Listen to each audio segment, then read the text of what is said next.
Salam alaikum az-Zulflaoun. Bonsoir. Entre un peuple algérien qui se pose en acteur principal et un système politique incapable de proposer une alternative, la sortie de crise en Algérie devient de plus en plus hypothétique. La situation politique, économique et sociale est des plus inquiétantes, à plus d'un titre. Un pays en panne, bloqué, empêtré dans des contradictions internes qui ne peuvent plus perdurer, d'autant que le déni de réalité dont fait preuve Tebboune et son entourage relève de l'irresponsabilité et met en péril le peu de cohésion nationale qui subsiste encore. La décision d'anticiper les élections présidentielles dénote une renseigne à constater que le pouvoir est en crise. Mais il faut aussi observer que l'opposition politique est aussi en crise. Le système en place est responsable de la situation catastrophique que vit le pays. Ils ont réussi à dévitaliser l'intelligence de nos jeunes, à stériliser le champ politique et à assécher toutes les initiatives de la société civile. Il est évident que nous sommes dans un état de paralysie totale. Peut-on raisonnablement prétendre à un deuxième mandat alors que le premier fut désastreux, négatif sur tous les plans? L'Algérie occupe régulièrement les plus mauvaises places dans les différents classements établis par des organismes internationaux. Niveau de corruption, système scolaire, liberté de la presse, situation économique, et j'en passe. Jamais dans l'histoire de l'Algérie indépendante, il n'y a eu autant de violations des droits de l'homme. Jamais n'a vu les libertés bafouées et compromises avec une justice aux ordres. Jamais les activités culturelles, académiques ne se sont trouvées dans un état de liquéfaction incapable de produire. Le champ politique est laissé libre à l'institution militaire et accessoirement à la boîte noire présidentielle. La fermeture et la répression sont telles que plus rien n'est faisable sans risquer l'arrestation. La politique du tout répressif vise également à montrer la force du pouvoir et pousser le plus grand nombre à croire à l'inutilité de leur combat face à un pouvoir prétendument puissant et invincible. L'image du pouvoir algérien est ternie, est abîmée, elle est devenue synonyme de répression, de corruption, de gabegie et d'échec et d'incompétence. Le pays semble voué à errer sans cap ni projet. Quel est le projet de société de la nouvelle Algérie? Quel est son modèle économique? Quelle est sa nouvelle doctrine diplomatique et par là même sa doctrine militaire? Dans le discours officiel, ce qui a été accompli depuis 2019 est un porteur d'espoir et appelle à poursuivre sur cette voie, à pas sûr et confiant, où tous les indicateurs et données laissent apparaître sans le moindre doute que notre pays se développe rapidement. Pour le pouvoir algérien, tout va très bien. Pour l'opposition réelle et une grande partie du peuple algérien, l'état des lieux en témoigne. L'Algérie nouvelle est un titre vide de sens. L'Algérie nouvelle est l'échec à tous les échelles. L'Algérie nouvelle va mal. L'Algérie nouvelle inquiète. Tout le système de l'Algérie nouvelle de Tebboune et son entourage repose sur le déni de réalité, l'incompétence avérée et l'impéritie totale. Son maintien en l'état devient une véritable menace pour le pays. La question qui s'impose, y a-t-il une élite ou une opposition réelle qui assumera sa responsabilité pour sauver la maison Algérie? Nous débattrons de toutes ces questions juste après cette petite intro.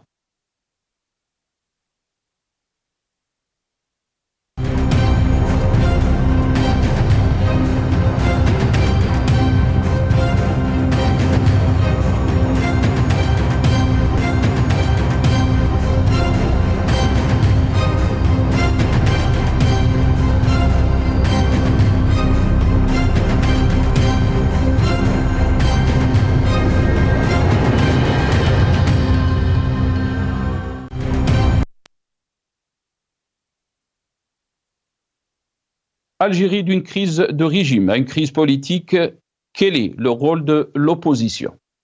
C'est le titre de notre émission pour ce soir et pour en parler, j'ai le plaisir d'accueillir dans cette émission M. Mohsen Belabès, ex-président du RCD, qui est avec nous depuis Alger via Skype. Mohsen Belabès, bonsoir.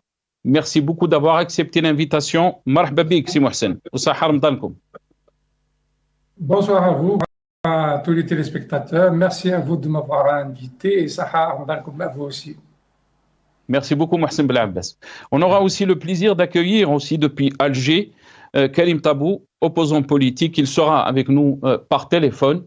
Je ne sais pas si Karim est avec nous.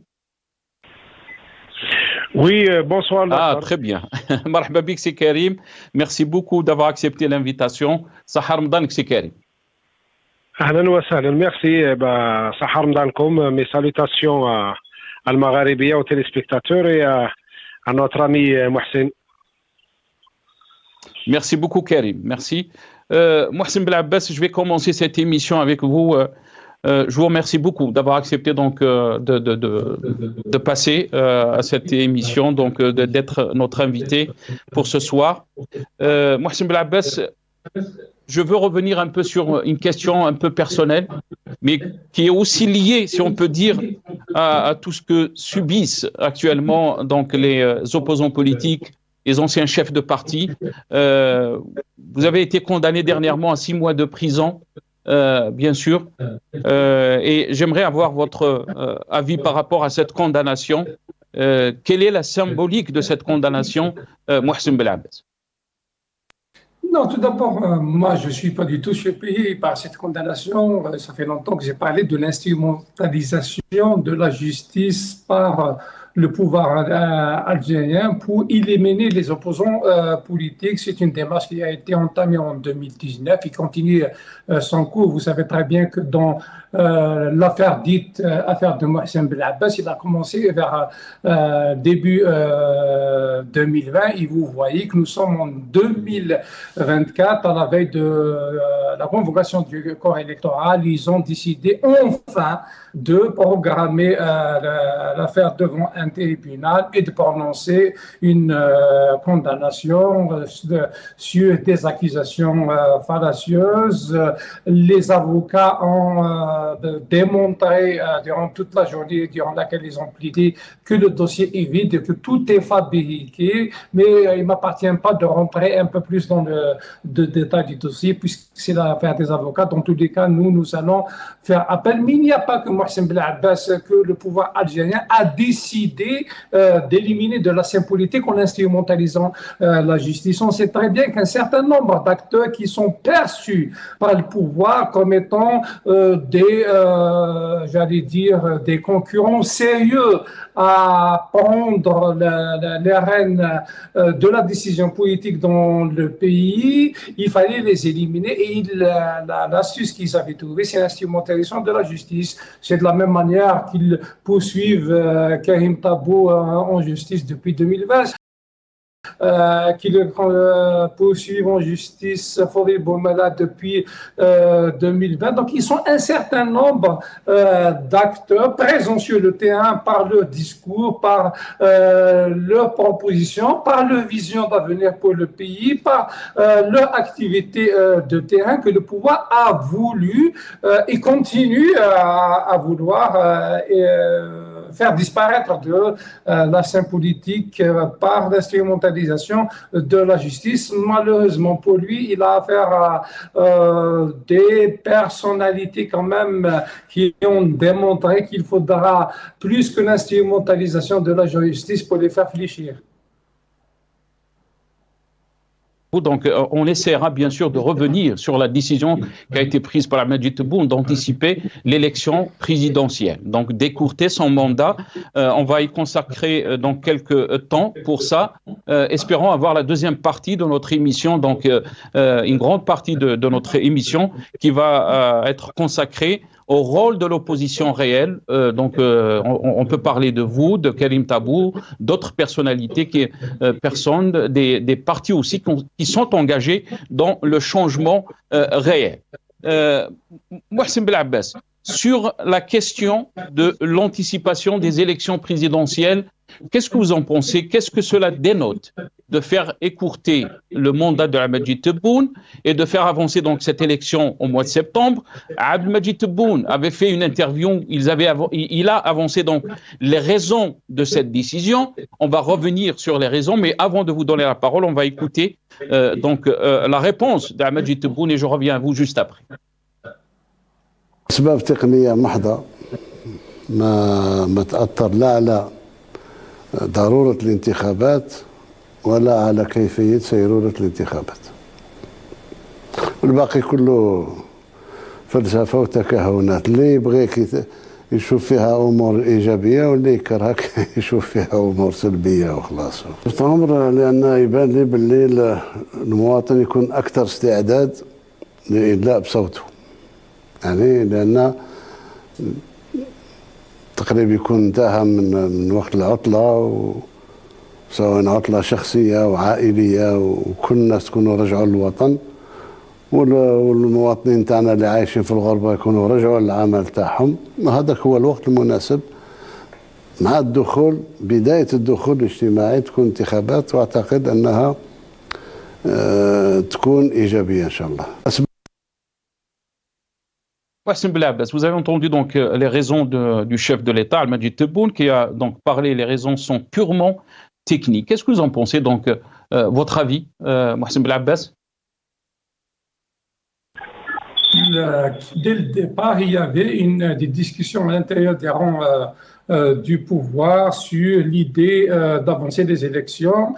L'information est sortie sur un certain nombre de médias depuis déjà, je dirais, 2 mois. Une information qui a été démentie à l'époque par l'APS pour dire que les élections auront lieu donc dans la date prévue pour cela.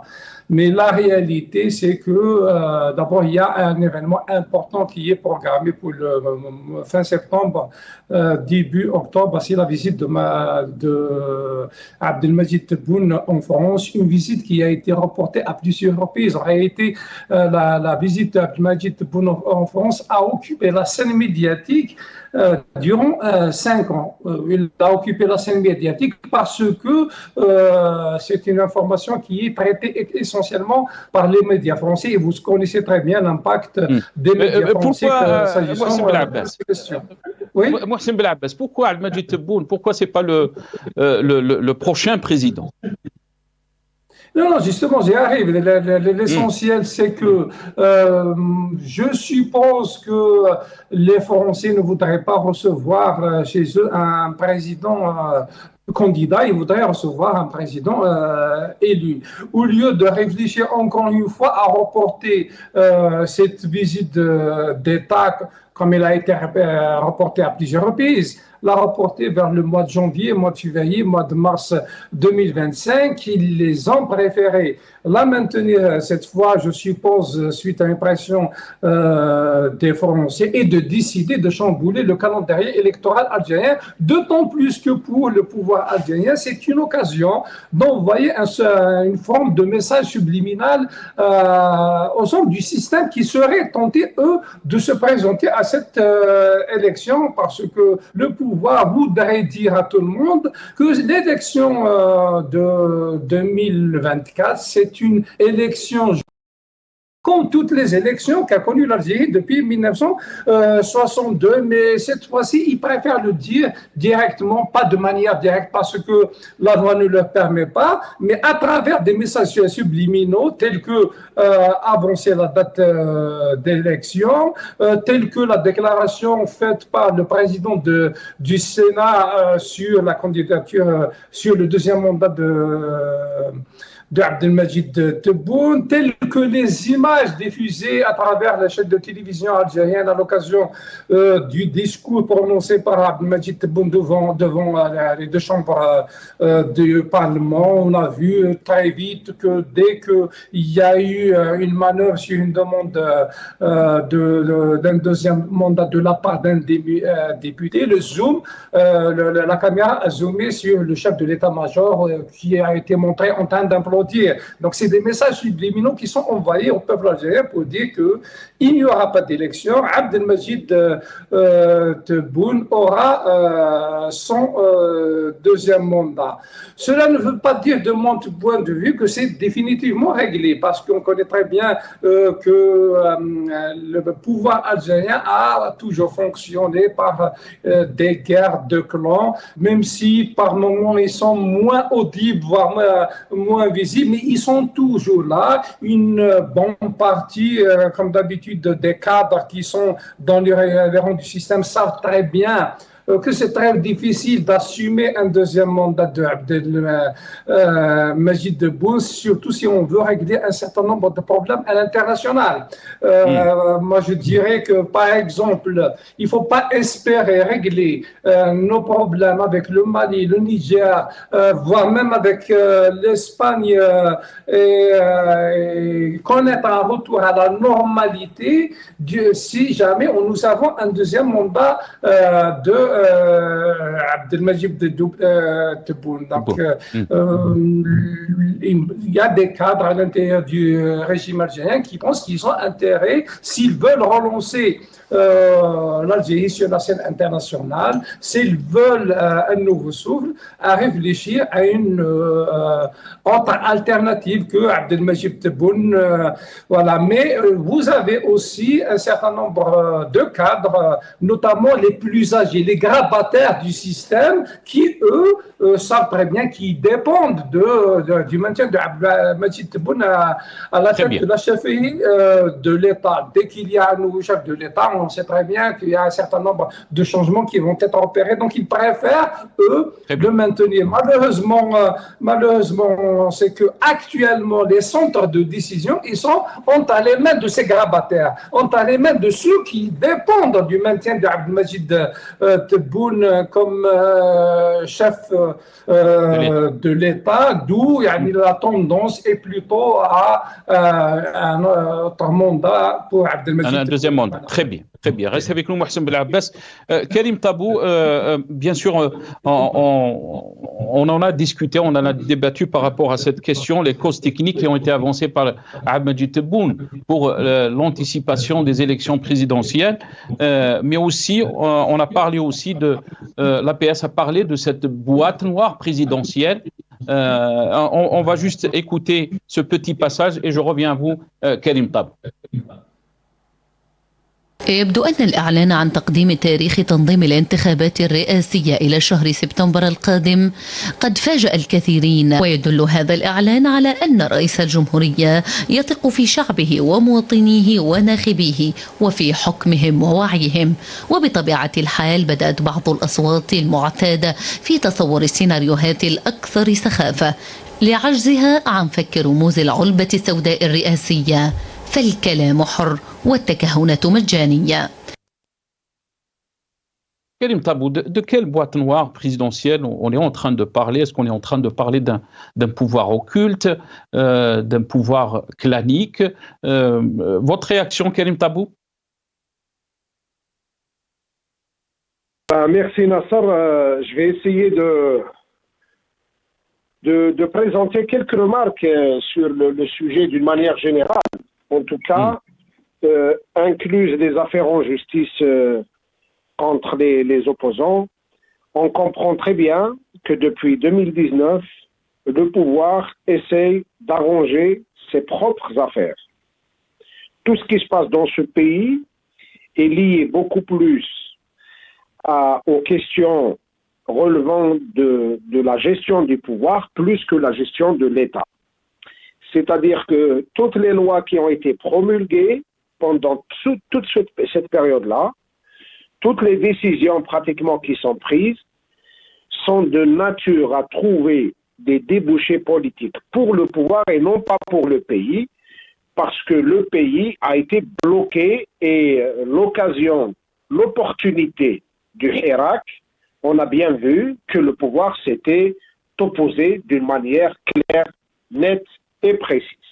Pourtant, le Hirak a non seulement donné cette opportunité de passer à une nouvelle ère dans ce pays, il a réaffirmé avec force le caractère pacifique de son action, le cadre unitaire de ses ambitions et surtout, il a fixé un cap qui aurait pu régler les problèmes du pays, à savoir l'état de droit, la transition démocratique, une justice indépendante, etc.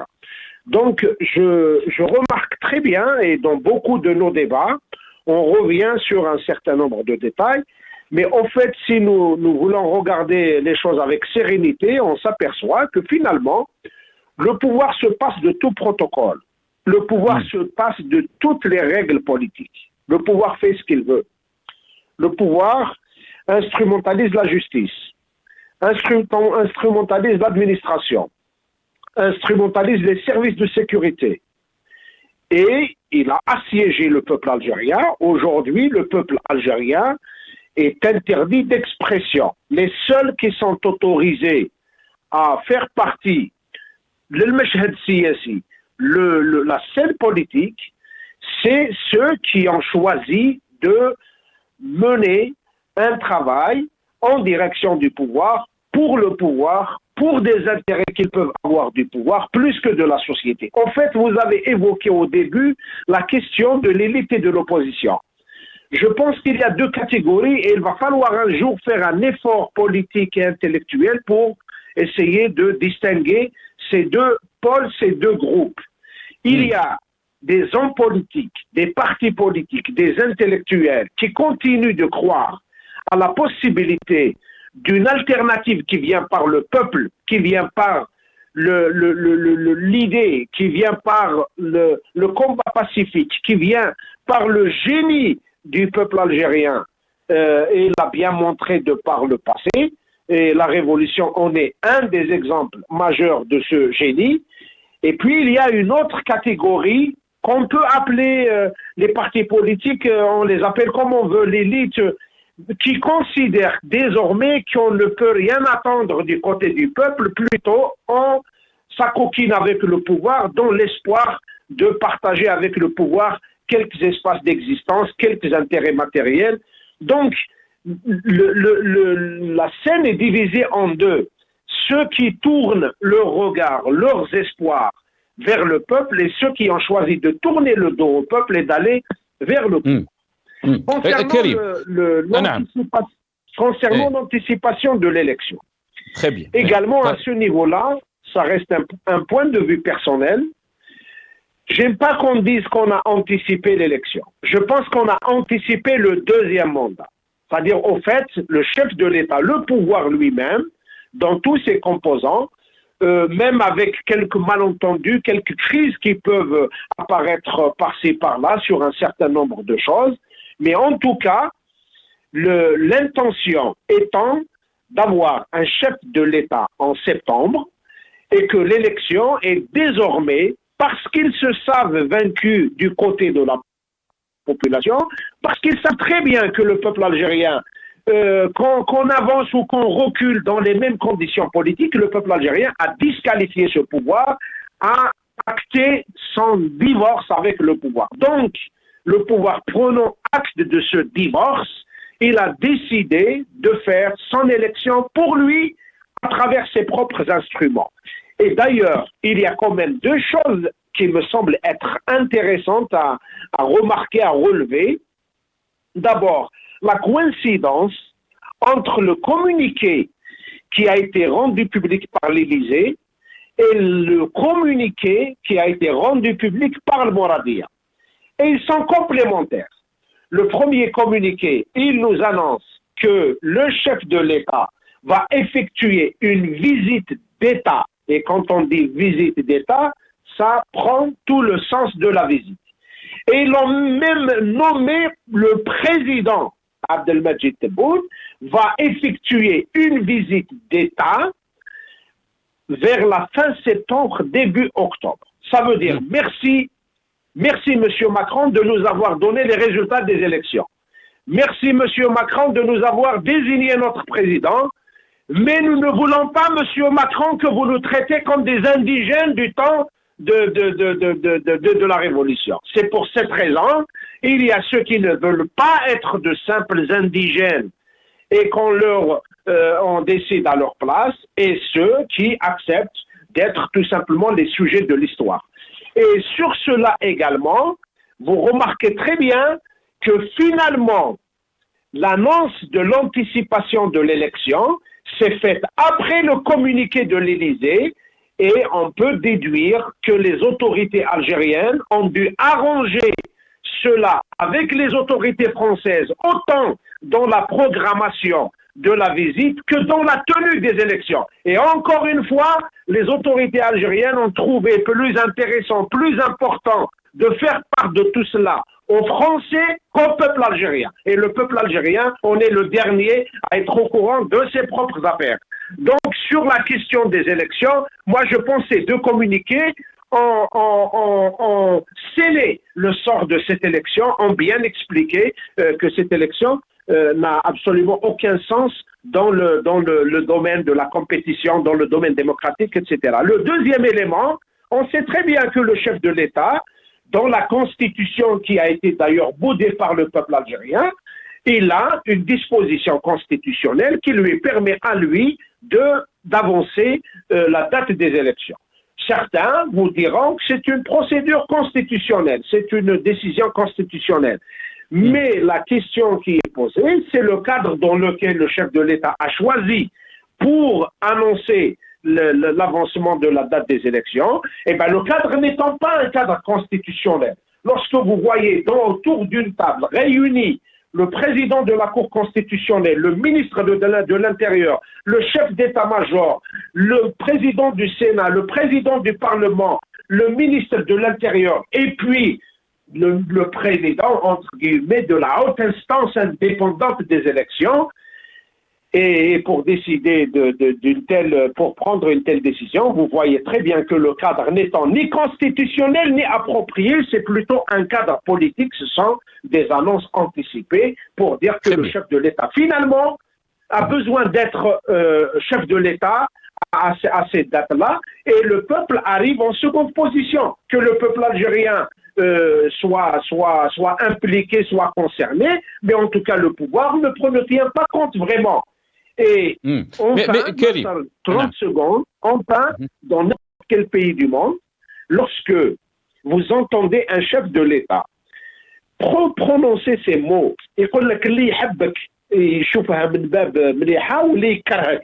vous savez, ça c'est un discours qui n'est pas un discours d'un chef d'État. Ça ne relève ni de la culture de l'État, ça ne relève ni de la culture politique, ça ne relève de rien. Ça relève vraiment du discours qu'on peut tenir dans un café. Et vous voyez très bien le mépris à l'égard de la chose qui, dans un pays démocratique, dans un État de droit, aurait constitué l'événement majeur. Une élection présidentielle dans un pays est un moment important, voire déterminant, parce que ça va avoir des conséquences sur des générations, sur des décisions politiques, sur les grandes orientations d'un pays. Mais nous sommes devenus un pays, chef de l'État, et l'agence APS vient confirmer d'ailleurs, on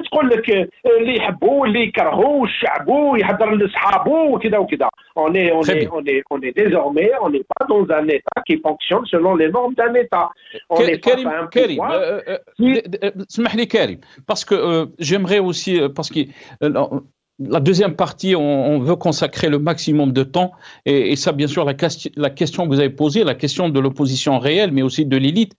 Mais ce que vous êtes en train de développer, Karim, la question aussi a été soulevée par Mohsen Belhabbas, c'est que est-ce que l'Algérie peut se permettre un deuxième mandat de Ahmed Tebboune, sachant que la situation, on peut parler d'une situation chrysogène, non seulement à l'interne, mais aussi à l'externe. Il y a peut-être aussi des cadres au niveau de l'État qui ne veulent pas qu'il y ait un deuxième mandat. Est-ce qu'on peut parler donc de crise du régime d'un côté, mais aussi, on va entamer cette question, le rôle de l'opposition face à cette situation, et là je parle de l'opposition réelle, Karim Tabou, face à cette situation politique que nous vivons. C'est Nassar, il ne faut pas confondre deux concepts, parce que pour juste clarifier nos débats, il ne faut pas confondre entre l'Algérie et le pouvoir. C'est-à-dire tout ce que l'Algérie a supporté est dramatique, et la situation, nous sommes dans l'intenabilité en termes économiques, en termes sociaux, en termes politiques. Nous sommes arrivés aux choses insoutenables. Voilà la réalité de ce pays. Par contre, la réalité du pouvoir est une autre réalité. Lorsque vous pensez au pouvoir, le pouvoir ne pense pas sur une logique de l'intérêt de l'État et de l'intérêt de l'Algérie. D'ailleurs, le même pouvoir avait bien accepté et imposé au peuple algérien le 4e mandat d'un chef d'État de Bouteflika qui n'a pas prononcé un mot aux Algériens. Pire encore, il était malade, il était handicapé et il ne pouvait même pas s'occuper de ses propres affaires personnelles. Et bien, il est resté à la tête de l'État. Donc, le pouvoir se passe de protocole. Le pouvoir se passe des moyens et se passe des méthodes. Le pouvoir, il a des intérêts. Aujourd'hui, malheureusement, les gens qui sont au pouvoir, c'est parce qu'ils ne sont pas compétents, c'est parce qu'ils sont avides du pouvoir, parce que leurs appétits pour le pouvoir sont tellement énormes que les intérêts de l'Algérie ne les intéressent pas. Ils continuent d'utiliser la rente comme moyen pour se maintenir. Ils instrumentalisent la justice, ils ont sur leurs mains les services de sécurité qu'ils peuvent mobiliser pour stopper tout mouvement de la population. Nous sommes dans un pays où tout un peuple est mis en résidence surveillée. Nous sommes surveillés matin et soir par des moyens de surveillance énormes, un service de sécurité mobilisé que pour ça. Donc, la logique du pouvoir n'étant pas la logique de l'État, n'étant pas la logique qui tient compte de l'intérêt des Algériens. Très bien. Le pouvoir va tenter de trouver les meilleures procédures possibles pour faire semblant de bouger pour que rien ne bouge. Il fait semblant de bouger quelques éléments et de donner une apparence d'une élection, d'un débat et des choses qui sont en train de bouger, mais pour que rien ne bouge, pour que le pouvoir ne soit pas inquiété et ne soit pas contraint de s'amender ou de changer de position. Restez avec nous, Karim Tabou. Très très bien, restez avec nous Karim Tabou. Bouhsem Belabès, bien sûr, on va vous montrer cette image que beaucoup ont publiée, mais aussi après donc votre condamnation. Donc il y a eu cette visite de Karim Tabou, de Fodil Boumala, d'Ali Laskri, mais aussi de Fethi Gharras chez vous, pour vous exprimer leur solidarité. Cette photo a suscité beaucoup d'espoir, Bouhsem Belabès, au sein du peuple algérien, surtout sur les réseaux sociaux. Bien sûr, quel est le rôle de l'opposition face à la situation qu'on est en train de décrire de notre pays, face à cette politique du fait accompli? Quel est le rôle de cette opposition, Bouhsem Belabès? De l'opposition dans un pays comme l'Algérie, parce que c'est un pays où l'opposition telle qu'il existe dans les pays démocratiques n'existe pas. Les partis politiques, et j'étais président d'un parti politique pendant 10 années, je sais de quoi je parle. Vous savez, la logique voudrait que si dans l'avancement des élections au 7 septembre, la logique, partout dans le monde, aurait voulu que le chef de l'État rentre en discussion avec les partis politiques en priorité et un certain nombre de personnalités qui sont intéressées par les élections. C'est parce que c'est eux qui sont concernés par les élections en premier chef. Il ne s'agissait pas de réunir le chef de l'état-major, le ministre de l'Intérieur et un certain nombre de ministres pour prendre une telle décision. Donc on comprend le rôle qui est assigné à ce qu'on appelle les partis politiques en général. Maintenant, l'opposition depuis 2019, il y a un changement. Il y a une opposition parti politique. Elle existe, même si elle n'a pas la visibilité qu'il faut, même s'il est réprimé. Mais il y a de la nouveauté s'agissant de l'opposition, c'est l'ensemble des citoyens qui se sont mobilisés depuis février 2019 et qui ne sont pas automatiquement structurés dans les partis politiques.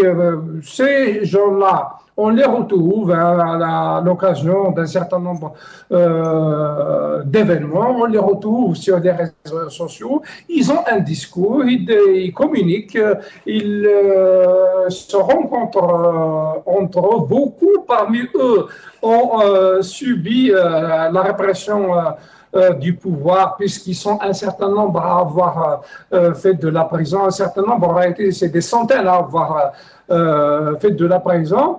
Ces acteurs, je dirais, parce qu'ils agissent réellement dans la société et sur le terrain, souffrent beaucoup dans leur activité parce qu'ils n'ont pas d'espace pour se rencontrer, pour discuter, pour communiquer. Ils sont interdits de tous les espaces, mais ils continuent à se voir dans le cadre de rencontres, de proximité. Oui. Non. Mohsen Belabès, désolé, je vous ai coupé la parole. Comment donner du sens politique à tout ce que vous êtes en train de dire, à tous ceux qui continuent à militer malgré donc la répression, malgré donc cette chape de plomb qui est au-dessus des militants politiques? Comment donner du sens politique? Est-ce que c'est pas le rôle aussi des personnalités politiques qui sont impliquées? Si on voit par exemple cette photo qui a donné de l'espoir au peuple algérien, est-ce qu'on peut déduire que le peuple algérien aussi a des attentes par rapport donc aux responsabilités, au rôle de cette opposition? Et bien sûr qu'il y a des attentes, et je sais très bien que la photo que nous avions publiée il y a quelques jours a suscité beaucoup d'espoir. Moi-même, j'ai reçu beaucoup de messages d'un certain nombre de citoyens et même d'un certain nombre d'acteurs connus du Hirak autour de cette photo. Il y a un certain nombre de propositions qui nous sont parvenues.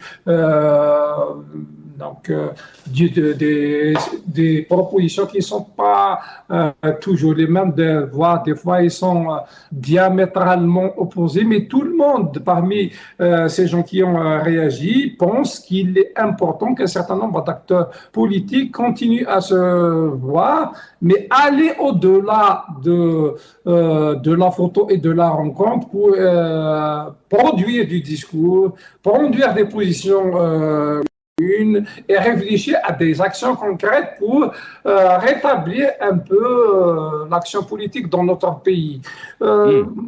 En réalité, il y a un certain nombre d'acteurs qui n'ont jamais cessé de se voir et de discuter.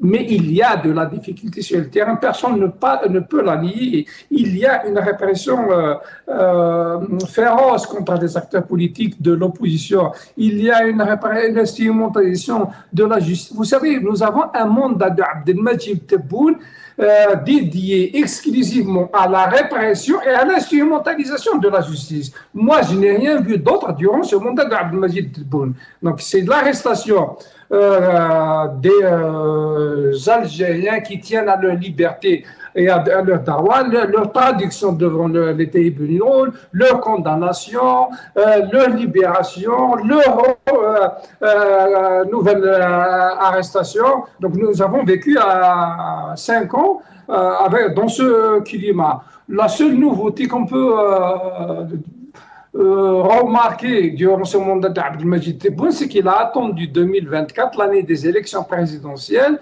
pour user de la rente, pour essayer de faire baisser un peu les pays la consommation. Vous avez tous remarqué qu'il a attendu l'année des élections présidentielles pour faire baisser le prix de la viande en important de la viande donc, chez les Brésiliens et les Espagnols. Il a attendu l'année des élections présidentielles pour importer des véhicules. Il a attendu l'année des élections présidentielles pour faire baisser le prix des œufs et d'un certain nombre de produits de grande consommation. C'est une forme de fraude électorale, c'est une forme de corruption, c'est une forme d'achat des voix des Algériens, mais je sais que les Algériens ne sont pas dupes. Moi, je dirais, il y a quelque chose d'important à dire. Moi, je suis convaincu que ce que j'appellerais le peuple du Hirak, qui a sauvé l'Algérie en 2019 du règne de la Issaba, est toujours là, est toujours à l'écoute, est toujours prêt à sauver l'Algérie encore une fois. Je ne sais pas comment il va agir. De mon côté, en tant que citoyen algérien qui a cru et qui continue de croire en le Hirak et en tout ce qu'a suscité le Hirak, je dirais que je vais continuer à faire tout ce que je pourrais, à rencontrer un maximum d'acteurs politiques qui sont prêts à agir en commun pour faire pencher la balance en faveur du peuple algérien et pour changer la situation dans notre pays. Voilà. Très bien. Restez avec nous, Mohsen Belabbas. Karim Tabou. Donc, la même question est posée à vous, Karim Tabou, mais aussi ceux des observateurs et ceux qui avancent que si le régime vit sa crise d'un côté, l'opposition réelle, elle vit la sienne aussi, et à ceux même qui ont parti dire que le Hirak a échoué. Votre réponse par rapport à tout ça, Karim Tabou? Mais en tout cas, pour essayer de rester serein et ne pas tomber dans les pièges du pouvoir, parce que c'est très important, et c'est notre rôle d'ailleurs, que de décoder, décortiquer et faciliter la compréhension aux citoyens de toutes ces manœuvres du pouvoir. Et j'aimerais, ne serait-ce qu'à titre de rappel, faire remarquer que le pouvoir, les agents du pouvoir, les partis du pouvoir, l'opposition du pouvoir, les intellectuels du pouvoir, au fait, ils s'appuient sur quoi? Ils s'appuient sur les éléments suivants. Le premier élément, ils essayent de diffuser dans la société l'idée que nous sommes devant des dangers énormes sur le plan international et que désormais, nous devons céder surtout sur le plan interne parce qu'il y a un impératif de faire face aux menaces extérieures. Mais en tout cas, cet argument-là est là depuis toujours. En tout cas, ce n'est pas seulement le pouvoir en Algérie qui utilise cela, mais Abdel Fattah Sissi utilise cela, le roi du Maroc utilise cela, le pouvoir algérien utilise cela, et même ceux qu'on présente comme étant des ennemis, notre discours les sert d'une certaine manière parce qu'ils l'utilisent pour interdire à leur peuple justement d'avoir des espoirs démocratiques. Le deuxième élément, et c'est le fait que le pouvoir a fermé tous les espaces d'expression politique, et il monopolise violemment la décision, c'est-à-dire il ne laisse aucun espace, aucune liberté aux gens pour laisser dans la tête des gens se développer l'idée qu'on ne peut rien faire. Et parce que nous ne pouvons rien faire, nous ne pouvons faire que ce que le pouvoir nous demande de faire. J'entends des partis politiques qui te disent « Oui, on participe aux élections parce qu'il n'y a rien à faire ». Et ça aussi, il va falloir le démanteler, l'expliquer. Ce n'est pas vrai, il y a toujours des choses à faire. Le troisième piège, et dans lequel tombent beaucoup de gens, c'est celui qui consiste à tenir des procès permanents contre le peuple algérien. J'entends par-ci et par-là les gens qui te disent « Oui, le peuple, Makenwelo, ce peuple, il ne mérite rien, ce peuple est responsable, ce peuple... » Tu l'entends, il proclame des verdicts, des dénonciations, des condamnations contre le peuple algérien. Quelque part, il a des intérêts à préserver auprès du pouvoir. Donc, si nous comprenons que nous ne devons pas agir dans des logiques d'impasse, nous ne pouvons pas agir dans des logiques dans lesquelles le pouvoir est en train de nous forcer à aller, de nous pousser à aller. J'entends des gens qui te disent on participe aux élections, on sait que ce ne sont pas des élections, on sait qu'elles sont truquées, mais il n'y a rien à faire. Mais le meilleur service à rendre au pouvoir étant de dire aux Algériens qu'il n'y a rien à faire. Bien au contraire, il y a tout à faire. Et dans le tout à faire, nous avons besoin de déterminer deux choses.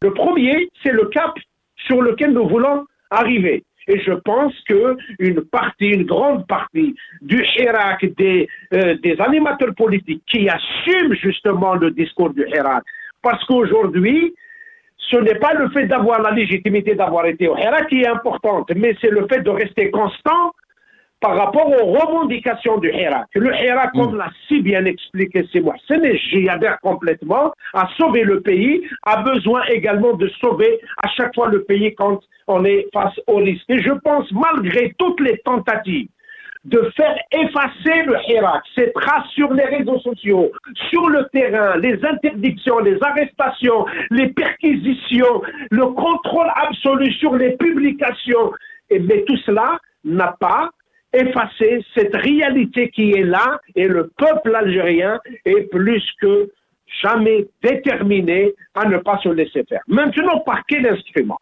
Nous avons fait le choix en nous, et nous l'avons fait, c'est un choix de conviction, que notre action étant une action pacifique. Et nous allons devoir donc payer le fait que nous ayons fait ce choix. Nous ne voulons pas aller dans une logique de confrontation. Nous ne voulons pas aller dans la violence. Mais le pouvoir est en train de pousser la société, le peuple vers la violence. Et il tient dans les chantages. Il tient le peuple dans les chantages. Le chantage social, et Mohsen l'a bien expliqué, il y a des chantages sociaux qui sont faits au peuple algérien. On ne peut pas comprendre, ni du point de vue économique, ni du point de vue scientifique, comment des situations ont créé des conflits sociaux, des problèmes sociaux, des crises sociales, et puis par la magie du pouvoir, le lendemain, le chef de l'État décide d'augmenter les salaires, de multiplier les salaires par deux, et cela n'a jamais obéi. Souvenons-nous de cette fameuse loi de finances dans laquelle il y a eu des budgets qui ont été tracés, qui ont été entérinés entre guillemets par l'Assemblée nationale, et puis le lendemain, le chef de l'État coupe la loi de finances en deux, et personne n'a le droit de dire quoi que ce soit. Vous voyez très bien que le pouvoir est dans une logique de consommation, et je vous dis, le pouvoir est arrivé à se consommer lui-même. Parce que dans un pays comme l'Algérie, dans le contexte international qui est le contexte actuel, et il continue dans des petites manœuvres de niveau le plus bas pour orchestrer une opération électorale destinée à maintenir les choses en place, vous voyez très bien que c'est un pouvoir qui n'a pas de vision. Revenons à l'opposition. Je pense qu'il y a un certain nombre de choses sur lesquelles l'opposition se doit de transcender. D'abord, et c'est ça, Karim Tabou. Est-ce que vous pouvez nous éclairer, parce que vous avez parlé de mécanismes. Le peuple du Hirak veut entendre quels sont ces mécanismes. Est-ce qu'il y a des initiatives? Est-ce que les acteurs du Hirak dont vous avez parlé se sont réunis? Il y a une feuille de route. Karim Tabou. En fait, d'abord, le mécanisme le plus approprié, le plus fiable, c'est le mécanisme de mobilisation. Maintenant, les Algériens vont se mobiliser autour de quoi? Il incombe à nous, aux responsables politiques, de trouver les meilleurs moments, les meilleures opportunités et les meilleures propositions à présenter au peuple algérien. Nous faisons l'effort et nous subissons les contre-coups de l'effort que nous faisons. Parce qu'il est faux de dire que dans l'opposition, en tout cas ceux qui assument pleinement les idées du Hirak, il y a des problèmes de leadership. Il n'y a pas de problème de leadership. Il n'y a pas de problème d'animosité personnelle. Il n'y a pas de problème lié au fait que les uns et les autres sont dominés par leurs propres ambitions. Je pense que cela peut le dire du pouvoir, mais nous ne pouvons pas le dire de l'opposition, la vraie. Nous sommes décidés à mener ce combat avec conviction. Et donc, par le fait que nous le faisons par conviction, nous avons tranché un certain nombre de questions, celles liées au fait que nous ne pouvons pas nous voir. Nous sommes en train de nous voir. Nous espérons nous voir avec tous les acteurs qui épousent avec conviction, sans détour, les idées du Hirak et les revendications du Hirak. Désormais, on a connu deux étapes dans ce pays. On a connu l'étape de l'après-88 d'une classe politique qui a fait plusieurs tentatives, et nous avons besoin aujourd'hui de faire une comptabilité des expériences. Il y a des gens qui sont allés au gouvernement, il y a des gens qui sont allés à l'Assemblée, il y a des gens qui ont participé aux élections, et le tout a montré aujourd'hui aux Algériens que nous ne pouvons pas amender le pouvoir par les règles du pouvoir, par les mêmes instruments de pouvoir, parce que ces règles et ces institutions et ces instruments sont faits pour reproduire le pouvoir. Le peuple algérien en 2019 a acté la rupture, a tout simplement envoyé un message clair à tout le monde qu'il a décidé de mettre fin à la politique du mensonge, à la politique qui reproduit l'échec, à la politique qui fait que le pouvoir est toujours là. Et donc, comment passer de cette étape-là à quelque chose de nouveau? Je pense qu'il incombe, et je lance un appel, il incombe aujourd'hui à tous ceux qui se proclament du Hirak, qui disent qu'on est avec le Hirak, qui disent qu'on est en cohérence avec les idées du Hirak, à ce qu'ils fassent l'effort de regarder, d'arrêter de regarder du côté du pouvoir et de s'engager sérieusement dans une large concertation et de trouver les meilleurs moyens pour remobiliser le peuple algérien. Et désormais, la mobilisation est le seul moyen pour faire face à tout ce qui arrive au peuple algérien, aux militants, mais surtout à l'avenir. À l'avenir, nous sommes face à un pouvoir qui est en train d'hypothéquer l'avenir du pays, qui est en train d'hypothéquer l'avenir de nos enfants. Il s'agit d'assumer ses responsabilités à l'échelle personnelle, mais également à l'échelle Très bien. Reste avec nous, Karim Tabou. Mohsen Belabas, il me reste 5 minutes. J'aimerais partager les 5 minutes entre vous, Mohsen et Karim Tabou. Il faut assumer ses responsabilités, donc, a dit Karim Tabou. Face à cette situation, on a parlé aussi de la conscience du peuple. Est-ce qu'on peut dire que l'étape du Hirak a été dépassée, ou on peut dire que, bien au contraire, le combat du peuple continue. Mais cette fois-ci, l'élite aussi, ou les acteurs du Hirak, doivent être aussi responsables face donc, à la situation que nous vivons, Mohsen Belabas.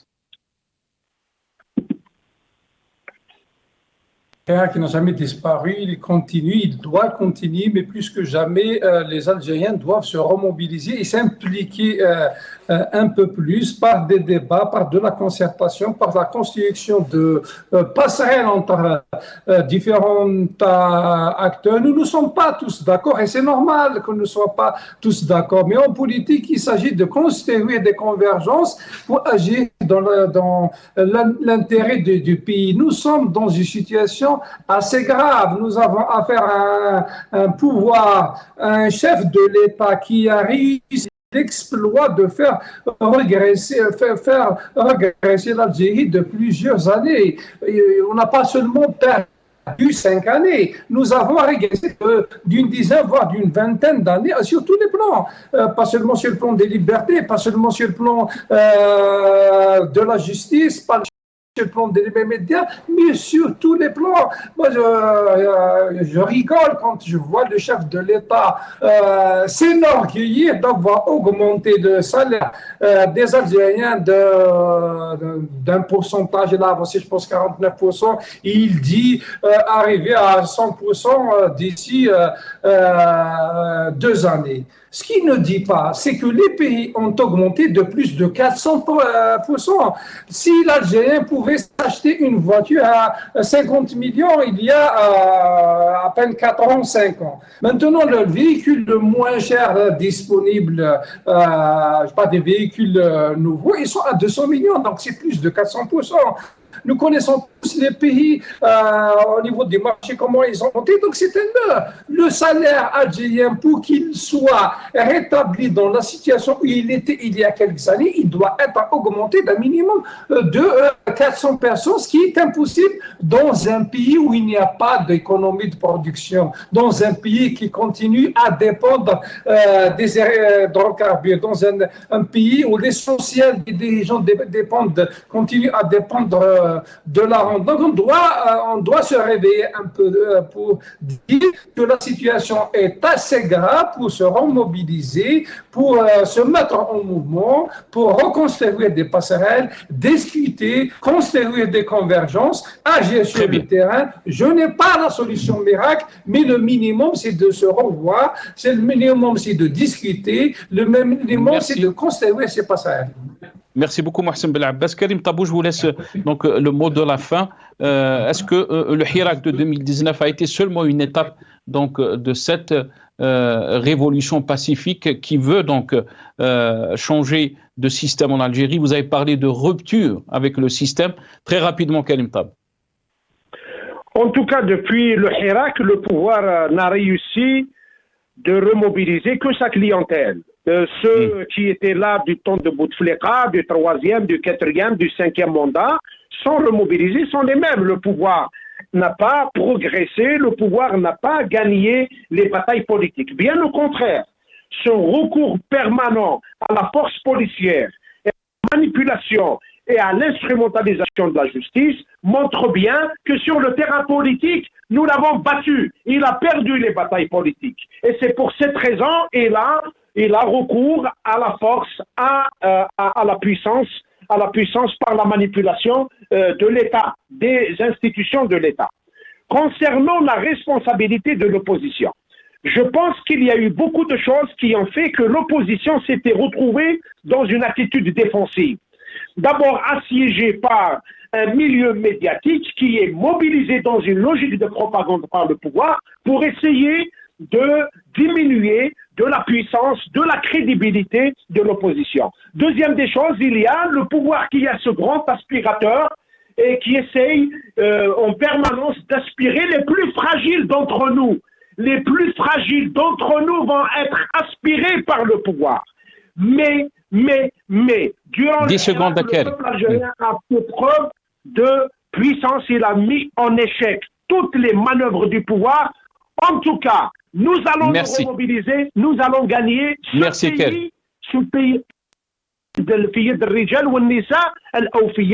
pays entre les mains. Merci beaucoup, Karim Tabou. Barakallahu fik. On est arrivé à la fin de cette émission. Merci beaucoup à Mohsen Belabbas, l'ancien président du RCD qui était avec nous depuis Alger. Merci à Karim Tabou, opposant politique. Il était avec nous aussi depuis Alger. Merci à vous, chers téléspectateurs, d'avoir suivi cette émission. Sahaf Turko.